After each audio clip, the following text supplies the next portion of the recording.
तुम जब गई थी तो वापस आने के सारे रास्ते बंद कर गई। मनीष ऑफिस से थका हारा घर आया तो देखा उसकी 1 साल की बेटी लवी बाहर बरामदे में मिट्टी में सनी हुई खेल रही थी। वहीं अभी तक तो घर में अंधेरा हो रखा है। सोचा शायद लाइट नहीं होगी, पर आस पड़ोस में तो लाइट जल रही थी।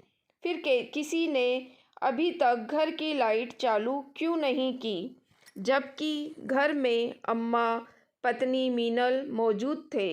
मेन गेट खोलकर अंदर बरामदे में आया और सबसे पहले अपना बैग एक तरफ रख कर लवी को अपने रुमाल से थोड़ा बहुत पोंछकर साफ किया।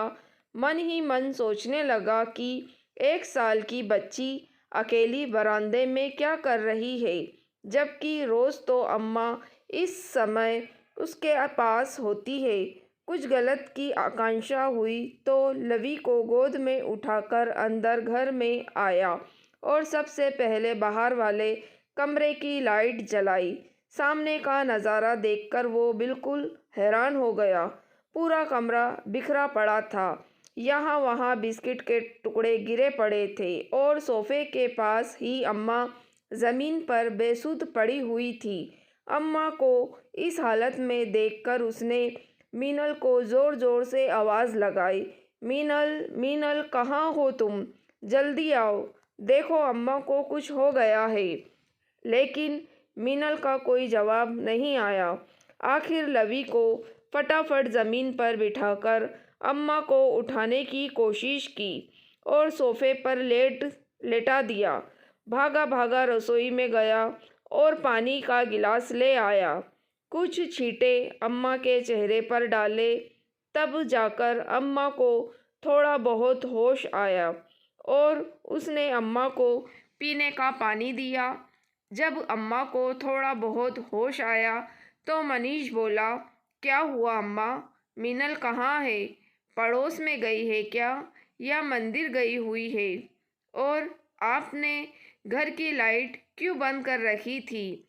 लवी अकेले बाहर क्यों खेल रही थी? मनीष एक के बाद एक सवाल पर सवाल किए जा रहा था। अचानक अम्मा रोने लगी। अम्मा को रोते देखकर मनीष का दिल बैठा जा रहा था। क्या हुआ अम्मा, बताओ तो सही, क्यों रोए जा रही हो? अम्मा रोते रोते ही बोली, वो बहू, क्या हुआ मीनल को? मनीष परेशान होता हुआ बीच में ही बोल उठा, बहू घर छोड़कर चली गई। मैंने उसे खूब रोकने की कोशिश की, पर वो रुकी ही नहीं। मुझसे कह रही थी कि मुझे नहीं रहना आप लोगों के साथ, यहाँ मेरा कोई भविष्य नहीं है। मैंने उसके पैर तक पड़े बेटा, पर वो मुझे धक्का देकर चली गई। फिर पता नहीं क्या हुआ, आंखों के सामने अंधेरा छा गया और अब तेरे आने पर ही आंख खुली है। अम्मा की बात सुनकर एक हारे हुए खिलाड़ी की तरह मनीष चुपचाप ज़मीन पर ही बैठ गया। फिर आंखों में आंसू भर धीरे से बुदबुदाया, उसे मेरा ना सही, पर लवी का भी ख्याल नहीं रहा। कोई माँ अपनी बेटी को कैसे छोड़कर जा सकती है? अपनी बेटे को इस तरह हारा हुआ देखकर अम्मा का कलेजा मुंह को हो आया। अपने आंसू पोंछते हुए उसके कंधे पर हाथ रख कर बोली, उसने कहा कि उसे लवी की कोई जिम्मेदारी नहीं चाहिए। वो अपनी ज़िंदगी आज़ाद होकर जीना चाहती है। आपकी पोती है, आप ही संभालो, मुझे इससे कोई लेना देना नहीं। बोलते बोलते अम्मा दोबारा रोने लगी। दोनों माँ बेटे एक दूसरे के आंसू पोंछने लगे। अब वो दोनों क्यों रो रहे हैं ये भला नन्ही लवी क्या पहचाने, बस रो रहे हैं ये देखकर वो भी रो पड़ी। मनीष और मीनल की शादी 3 साल पहले ही हुई थी। तब तो सब कुछ ठीक था, अच्छा खासा बिजनेस था, मनीष और उसके पापा दोनों मिलकर बिजनेस बहुत अच्छे से संभाल रहे थे। पैसा भी बहुत था, कोई कमी नहीं थी। संपन्नता के बावजूद भी मनीष के मम्मी पापा ज़मीन से जुड़े हुए थे, काफ़ी सादी जिंदगी जीते थे। मीनल एक मध्यवर्गीय परिवार से थी। मीनल की शादी मनीष के साथ उसकी बुआ ने करवाई थी। घर में नौकर चाकर काम करते थे, इसलिए घर में करने के लिए ज़्यादा कुछ नहीं होता था। इसलिए अम्मा जी ने उसे अपनी पढ़ाई पूरी करने के लिए कहा। मीनल ने अपनी पढ़ाई शुरू तो कर दी, पर उसका पढ़ने में मन नहीं लगता। जब घर में सब कुछ था तो फिर भला पढ़ाई करके क्या करना था। कोई नौकरी तो उसे करनी नहीं थी, इसलिए कॉलेज के नाम से घर से निकल तो जाती, पर क्लास बंक कर कर कभी कैंटीन में तो कभी मूवी देखने तो कभी शॉपिंग करने अपनी नई सहेलियों के साथ बाहर घूमने निकल जाती। मीनल को भी धीरे धीरे संपन्नता की आदत हो गई थी। आए दिन वो मनीष से पैसे मांगती। पैसों की कोई कमी नहीं थी, तो मनीष भी कभी उससे पूछता नहीं। अम्मा मनीष को टोकती, बेटा, जिस इंसान ने इतना पैसा नहीं देखा हो वो उसे संभाल नहीं पाएगा। कुछ तो अनुशासन में होना चाहिए। वो पैसे मांगती है और तू दे देता है, ये तक भी नहीं पूछता कि वो पैसा कहाँ खर्च कर रही है। मनीष भी हंसकर टाल देता। अम्मा वो बाहर जाती है तो उसे भी हाथ खर्चे की ज़रूरत होती है। बेटा, हाथ खर्च में और फिजूल खर्चे में फ़र्क होता है, तू समझ नहीं रहा। अम्मा की बात सुनकर मनीष हंस देता। अम्मा, उसी के लिए तो कमा रहा हूँ। इतने कमाने के बाद भी अगर पत्नी पैसों के लिए परेशान हो तो फिर मेरे कमाने का क्या फ़ायदा। और फिर वो कॉलेज जाती है तो दोस्तों के साथ थोड़ा बहुत तो चिल करेगी ही ना। बेटे के आगे अम्मा कुछ ना कह पाती। पिछले साल जब लवी का जन्म हुआ तब भी बहुत बड़ा आयोजन किया था, लेकिन 10 महीने पहले फैक्ट्री में आग लग गई, जिसके कारण भारी नुकसान उठाना पड़ा। ऊपर से अभी तक इंश्योरेंस का क्लेम तक नहीं मिला, क्योंकि किसी ने गलत अफवाह फैला दी कि जानबूझकर फैक्ट्री में आग लगाई गई है। बस तब से इन्वेस्टिगेशन चल रही है। इसी बीच 3 महीने पहले मनीष के पापा का हार्ट अटैक से देहांत हो गया। सब कुछ बिखर गया। लेनदार तो अपने कर्जा लेने के लिए आने लगे, पर देनदार सारे मुंह छुपाकर बैठ गए। आखिर थक हार कर पिछले महीने ही मनीष ने बंगला, गाड़ी सब कुछ बेचकर कर्जदारों का भुगतान किया।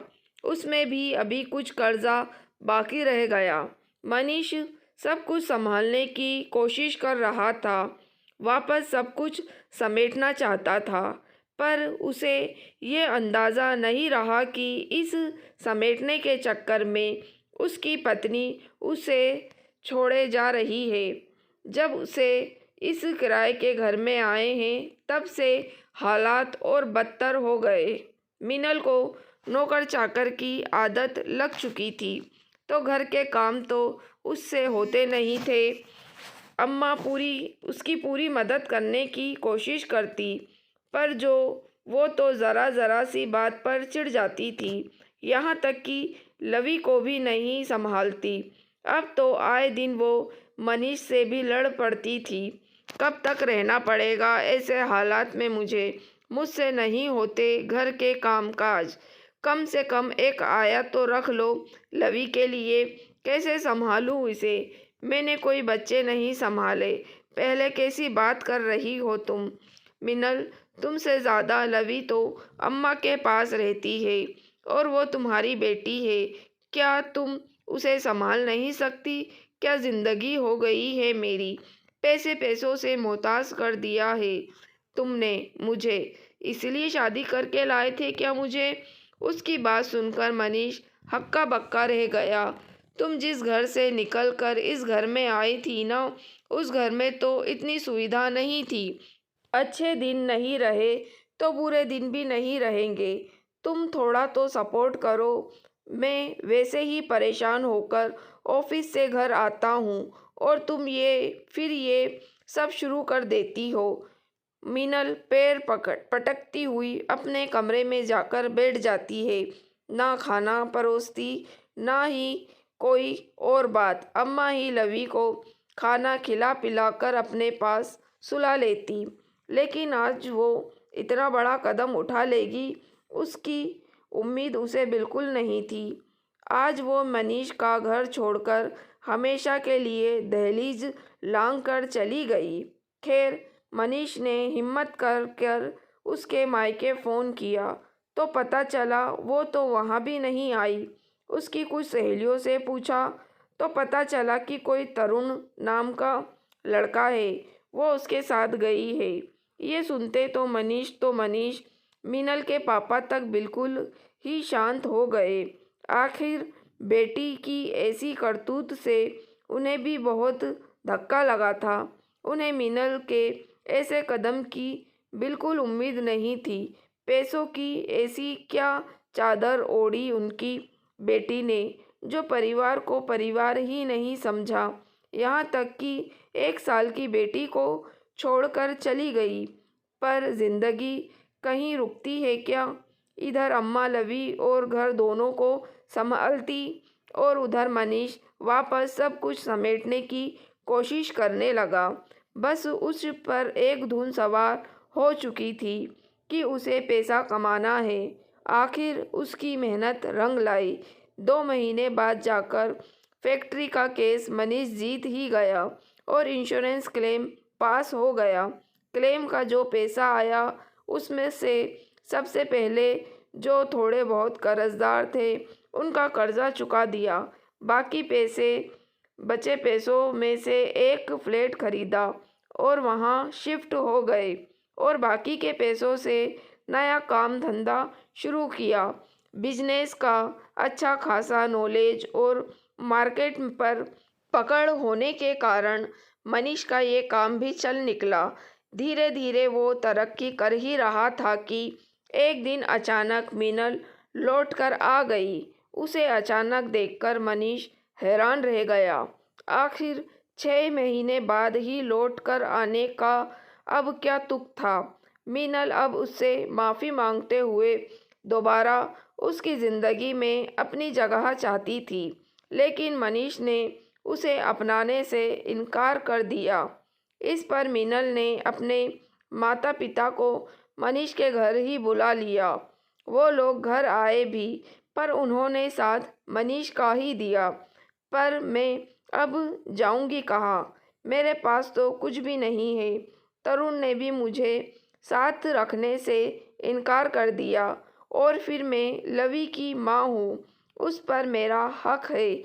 मीनल अचानक लवी पर हक जताते हुए बोली। लेकिन लवी तो अपने आप उससे छुड़वाने की कोशिश करने लगी।